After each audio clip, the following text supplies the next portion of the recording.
And so I'm reading here, page 43 at the very top. Father Garrigou-Lagrange goes back to he talks about a rigorous philosophic principle that man has, that the philosophers thought that man possessed, quote, an infinite profundity, so that created goods could not satisfy man.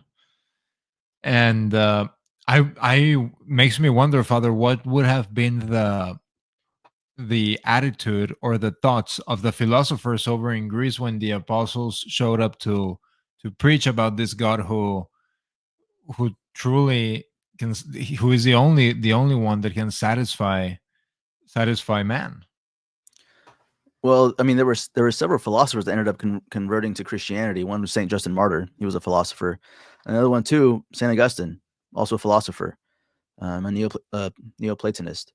But it reminds me of something that that actually, when I was at the very beginning of my conversion back, 18, 19-year-old Father Martin, I was reading Mere Christianity by C.S. Lewis, and his first chapters were intriguing. The moral law, using the moral law to prove that, if there's a law, then there's a lawgiver.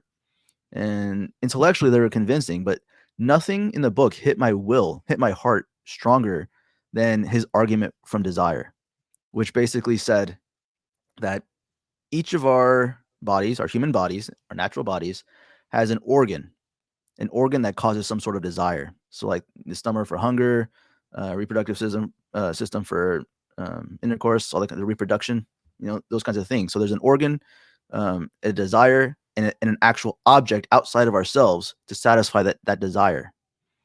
But each of our desires is fueled by a more fundamental desire, which is a desire to be happy. But the desire to be happy belongs to no particular organ in our body. And so if there's no particular organ, then in a sense it's infinite. There's nothing that really holds it. And so, but also in that sense, there's no organ to receive any material object. And I thought that was fascinating, that there's no organ to even receive the object of happiness.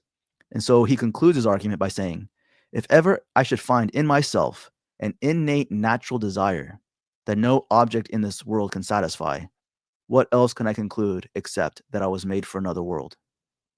And I was like, dang. That convinced you. Yeah. Yep. No, definitely. And that's, at the end of the day, that's a question that can be asked to the worldlings, of any day and age.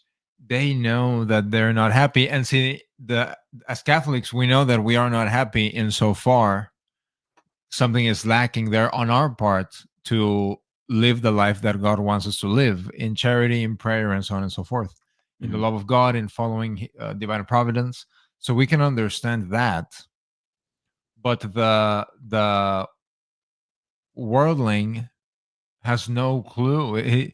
He thinks, what else can I do in a under a hedonistic mentality worldview that will make me happy?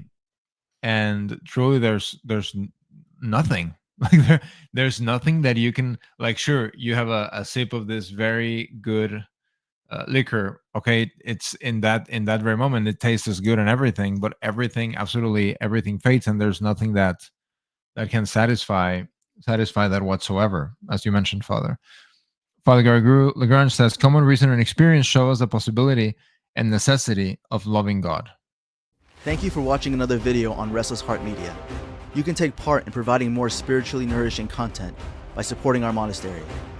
Visit www.oblatesofsaintAugustine.org/giving. God bless.